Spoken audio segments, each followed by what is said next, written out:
আমার বাবা গ্রামের মণ্ডলদের বাড়িতে কাজ করত, কারণ আমরা অনেক গরিব ছিলাম।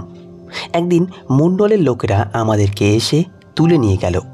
তারপর জানতে পারলাম যে বাবা ওদের টাকা নিয়ে পালিয়ে গেছে, আর যতক্ষণ না সেই টাকা পরিশোধ হচ্ছে আমাকে আর মাকে ওদের বাড়িতে কাজ করতে হবে। মা ওখানে কাজ পেয়ে খুব খুশি হয়েছিল। মা রোজ রাতে কোথায় একটা চলে যেত। মাকে জিজ্ঞেস করলে মা বলতো যে আমি মণ্ডলের স্ত্রীর পা টিপতে যাচ্ছি। একদিন রাতে আমি মায়ের পিছন পিছন যাই, আর একটা নোংরা ঘরে গিয়ে পৌঁছে ভেতরে ঢুকতেই আমার আত্মা কেঁপে ওঠে, কারণ আমার মা তো ওখানে। আমার নাম উর্মিলা। আমার মা খুব সুন্দর দেখতে ছিল, কিন্তু মা বলতো যে সৃষ্টিকর্তা যেন কাউকে এমন সুন্দর রূপ না দেন। এই পৃথিবীটা অনেক নিষ্ঠুর, এখানে সুন্দরী মেয়েদের বিপদ অনেক বেশি। মায়ের এসব কথা আমি কিছুই বুঝতে পারতাম না। মাঝে মাঝে মনে হতো মায়ের এসব কথা বলার কারণ আমার বাবা, যে সব সময় আমার মাকে সন্দেহ করত। বাবা দেখতে ভালো ছিল না, বাবার গায়ের রং কুচকুচে কালো ছিল। বাবা প্রায় মাকে বলতো, আমাকে এত খারাপ দেখতে আর তোমাকে অনেক সুন্দর পরীর মতন দেখতে, তুমি কি করে আমার সাথে সুখে থাকবে? তুমি মনে মনে নিশ্চয়ই অন্য কাউকে চাও। আমরা ছোট্ট একটা গ্রামে থাকতাম। সেই গ্রামের মূল্যদের এমন হুকুম ছিল যেন মনে হতো তারা এখানকার রাজা বাদশা, আর আমরা তাদের চাকর। বাবা মণ্ডলদের হয়ে কাজ করত।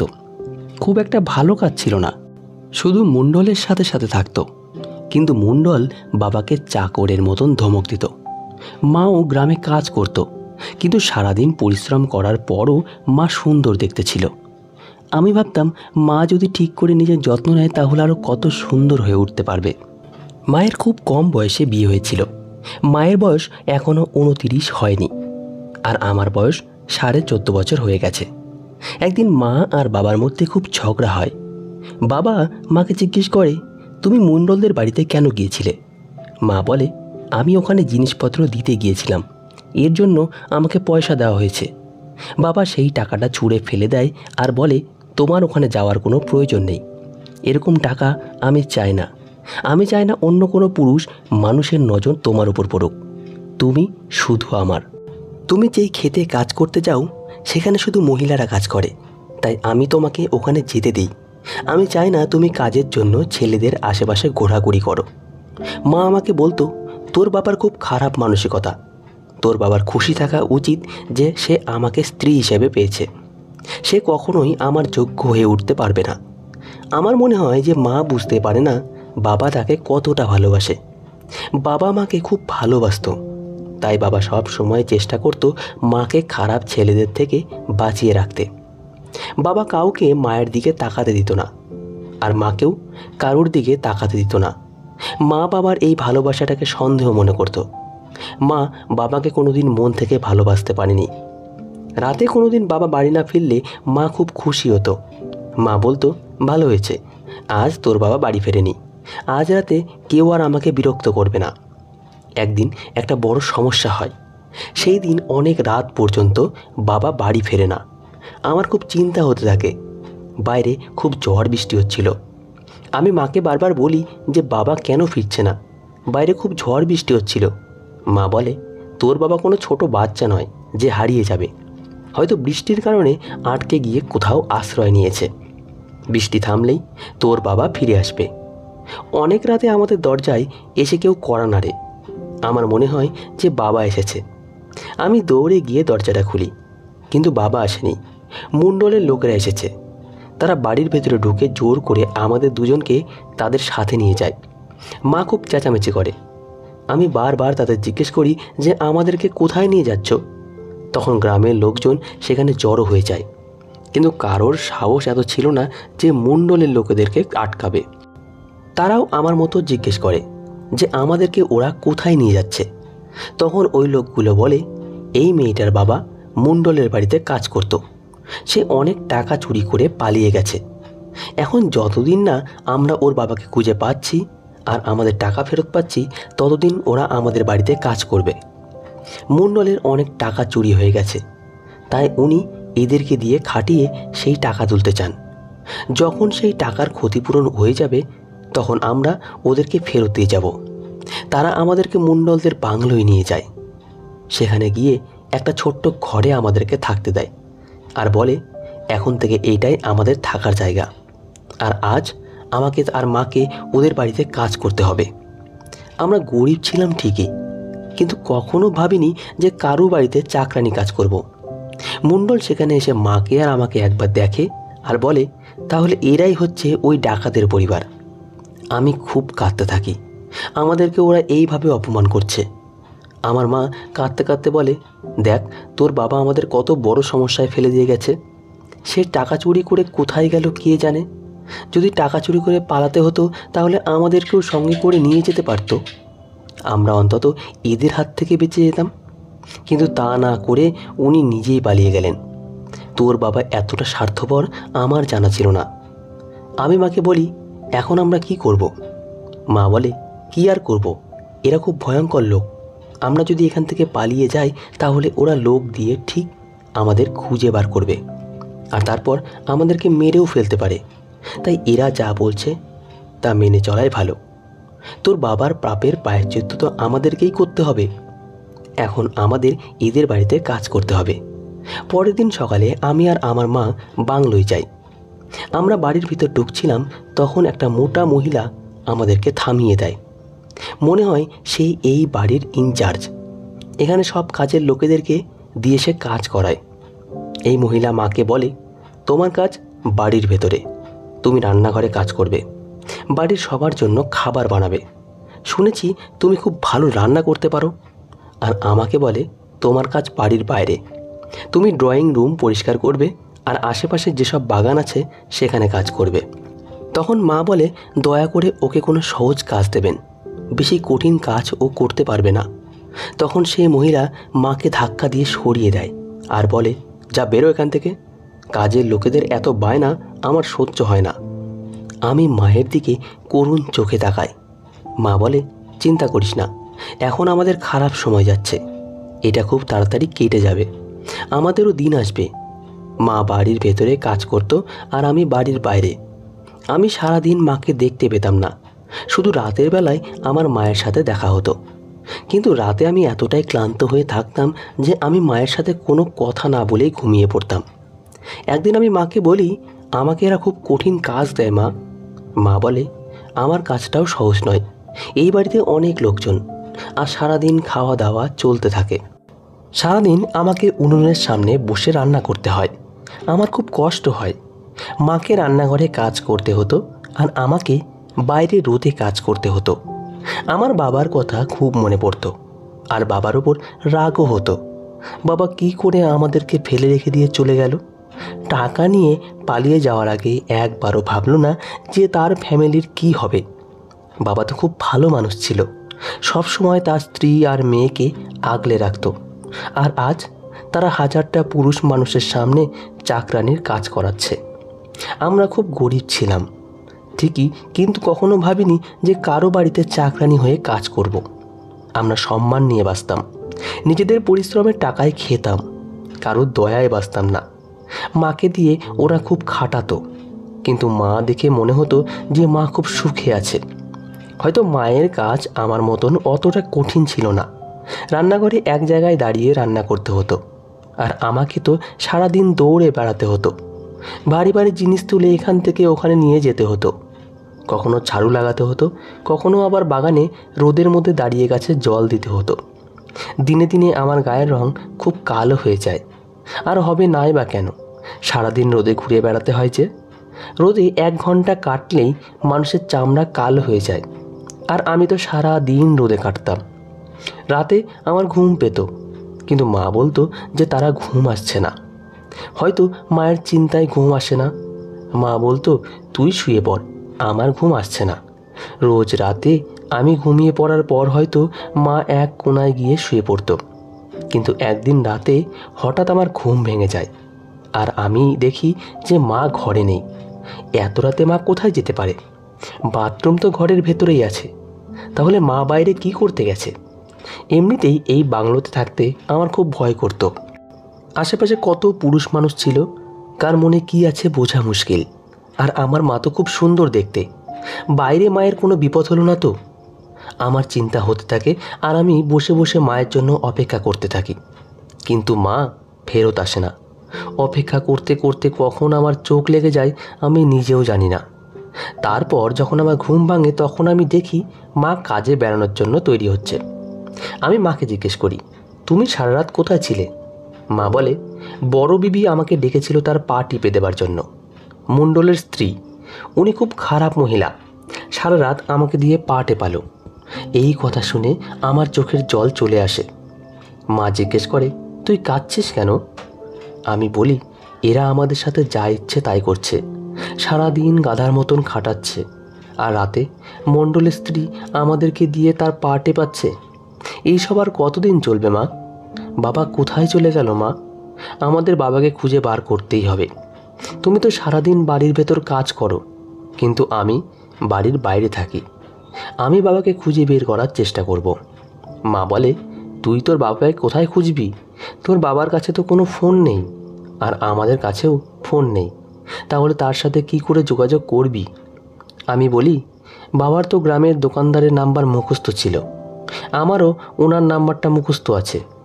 বাবা ওনাকে ফোন করতে পারে, আমি ওনার সাথে গিয়ে কথা বলবো। অন্তত এইটুকু তো বলতে পারি যে বাবার ফোন এলে আমাদেরকে খবর দিতে। মা বলে, কোনো লাভ হবে না, আজকাল কেউ কাউকে খবর দেয় না, কেউ কারোর খবর রাখে না, সবাই ব্যস্ত মানুষ, যেমন চলছে চলতে দে। এখানে আমরা ভালোই আছি, ভালো ভালো খাবারও জুটে যায়, আর কাজ তো করতেই হবে, কাজ না করলে এই পৃথিবীতে কিছুই পাওয়া যায় না। আমি ভাবি, মা কি করে এমন একটা কথা বলতে পারল? মা কি দেখতে পাচ্ছে না যে আমার অবস্থা দিনকে দিন খারাপ হয়ে যাচ্ছে? মা বলে, আচ্ছা আমার দেরি হয়ে যাচ্ছে, আমি বের হই। এই বলে মা ঘর থেকে বেরিয়ে যায়। একদিন আমি দেখি মা লিপস্টিক আর কাজল লাগাচ্ছে। আমি মাকে জিজ্ঞেস করি, তুমি ওইগুলো কোথা থেকে পেলে? বাবা তো এখানে নেই, তাহলে তুমি কার জন্য এত সাজছ? মা বলে, তুই কেমন কথা বলছিস? আমি কারোর জন্য সাজতে যাব কেন? মালিকিনা আমাকে বলেছেন যে একটু সেজে গুজে আসতে। আমি এত বড় বাড়ির রাঁধুনি, এখানে রোজ বাইরে থেকে লোক আসে, তারা জিজ্ঞেস করে যে কে খাবার বানিয়েছে। তার মাঝে মধ্যে রাঁধুনিকে দেখতে চায়। তারা যদি দেখে যে কোনো একটা নোংরা কালো মহিলা খাবার বানিয়েছে, তাহলে তারা সেই খাবার খাবেই না। বড় লোকদের অনেক ব্যাপার আছে, তুই বুঝবি না। মালকিন আমাকে সাজার জিনিসপত্র দিয়েছেন আর বলেছেন রোজ সেজেগুজে কাজে যেতে। তুই জানিস, মালকিন আরও বলেছেন যে এবার থেকে আমাদেরকে মাসে মাসে মাইনে দেবে। তিনি বলেছেন, হতে পারে তোমার বর আমাদের টাকা চুরি করে পালিয়েছে, আর সেই কারণেই আমরা তোমাদের কাজে রেখেছি, কিন্তু তোমরা সারাদিন খুব পরিশ্রম করো, আর তাই এবার থেকে আমরা তোমাদের বাকি কাজের লোকেদের মতোই মাসে মাসে মাইনে দেব। তুই ভাব, এবার থেকে আমরা আমাদের টাকা হাতে পাবো, আমরা নিজেদের ইচ্ছে মতন জিনিস কিনতে পারবো, আমাদের ওপর একটা ছাদ থাকবে, একটা চাকরিও থাকবে, আর হাতে টাকাও থাকবে। এর থেকে বেশি আর কি দরকার আমাদের? এমন সৌভাগ্য কয়জনের হয়? আমি দেখে অবাক হয়ে যাই যে মায়ের এসব ভালো লাগছে। আমার তো সেসব দিনের কথা বারবার মনে পড়তো। আমরা নিজেদের বাড়িতে কত আনন্দে ছিলাম। বাবা রোজগার করে আনতো, আর আমরা নিজেদের ইচ্ছে মতন উঠতাম বসতাম, কেউ আমাদের ওপর হুকুম চালাতো না। আর এখানে তো আমাদের সারাদিন কাজ করতে হয়, নিজেদের ইচ্ছা মতো কিছুই করতে পারি না। মায়ের এখানে কি করে ভালো লাগছে আমি জানি না। তারপর যত দিন যায় আমি মাকে দেখে আরও অবাক হতে থাকি। মায়ের বাবার জন্য কোনো চিন্তাই ছিল না। মা এখানে খুব আনন্দে আছে, কখনো সাজগোজ করছে, কখনো জমিয়ে ভোজ খাচ্ছে, কখনো নিজের মনে গান গাইছে, আবার কখনো রাতে গায়েব হয়ে যাচ্ছে। আমি লক্ষ্য করি একদিন পরপরই মা রাতে ঘরে থাকে না। মা কোথায় যায় আমি জানি না। আমার মনে হয় যে মা আমার থেকে কিছু একটা লুকাচ্ছে। একদিন আমি জানতে পারি যে মা আমাকে মিথ্যে কথা বলছে। এই বাড়ির একটা কাজের মেয়ে আমাকে বলে যে মণ্ডলের স্ত্রী এখানে থাকেন না, তিনি অনেক দিন আগেই এই বাড়ি ছেড়ে চলে গেছেন। মণ্ডলের চরিত্র ভালো নেই, ওনার অনেক মেয়ের সাথে সম্পর্ক ছিল। এইসব জানতে পেরেই ওনার স্ত্রী ওনাকে ছেড়ে চলে গেছেন। ওনার 2 ছেলেকেও তার সাথে নিয়ে গেছেন। সে ভালো পরিবারের মেয়ে, এসব সহ্য করবে কেন? মণ্ডল এখন এই বাড়িতে একা থাকেন। এই বাড়িতে আমরা কাজের মেয়েটা ছাড়া আর কোনো মহিলা থাকে না। আমি ভাবি যদি মণ্ডলের স্ত্রী এখানে না থাকেন তাহলে মা রাতে কার পা টিপতে যায়? তার মানে মা এতদিন আমাকে মিথ্যে কথা বলে এসেছে। আমি জানি মানুষ মিথ্যে কথা তখনই বলে যখন সে কোনো ভুল কাজ করে। এখন আমাকে এটা জানতে হবে যে আমার মা কি ভুল কাজ করছে। সারাদিন কাজ করে রাতে আমি এত ক্লান্ত হয়ে থাকতাম যে আমি ঘুমিয়ে পড়তাম, আর মা কী করছে কিছুই দেখতে পেতাম না। একদিন আমি ঠিক করি যে আমি মায়ের পিছু নেব। এই বাড়ির মালি দাদা খুব ভালো ছিল। একদিন আমি তাকে গিয়ে বললাম যে আজকে আমার শরীরটা ভালো নেই, আমি কাজ করতে পারবো না। মালি দাদা বলে, এসব তোমার করার মতন কাজও নাও, তুমি যাও গিয়ে বিশ্রাম করো। আমি বলে দেব যে তুমি তোমার কাজ করে দিয়েছো। আমি সারাদিন বিশ্রাম করি যাতে আমি রাতে জেগে থাকতে পারি আর মায়ের পিছু নিতে পারি। মা যখন ঘরে আসে তখন আমি আগে থেকেই শুয়েছিলাম আর আমি ঘুমানোর ভান করি। মা এসে তৈরি হতে শুরু করে। আমি মাকে দেখছিলাম, কিন্তু মা ভাবে যে আমি ঘুমোচ্ছি। মা যখন তৈরি হয়ে ঘর থেকে বের হয় তখন আমিও আস্তে আস্তে উঠে মায়ের পিছনে পিছনে যেতে থাকি। আমি এমনভাবে যাই যাতে মা বুঝতে না পারে। আমি দেখি মা স্টোর রুমের দিকে যাচ্ছে, যেখানে বাড়ির সব জিনিসপত্র রাখা থাকে। আমি ভাবি মায়ের এত রাতে স্টোর রুমে কী কাজ থাকতে পারে। আমি দেখি মা স্টোর রুমের ভিতরে ঢুকে যায়। আমিও মায়ের পেছন পেছন সেখানে ঢুকে একটা আলমারির পেছনে লুকিয়ে পড়ি। আমি দেখি মা একটা বড় পর্দা সরায়, আর পর্দার পেছনে আমার বাবা বসে আছে। এইটা থেকে আমার আত্মা কেঁপে ওঠে। বাবাকে দড়ি দিয়ে বেঁধে রাখা হয়েছে।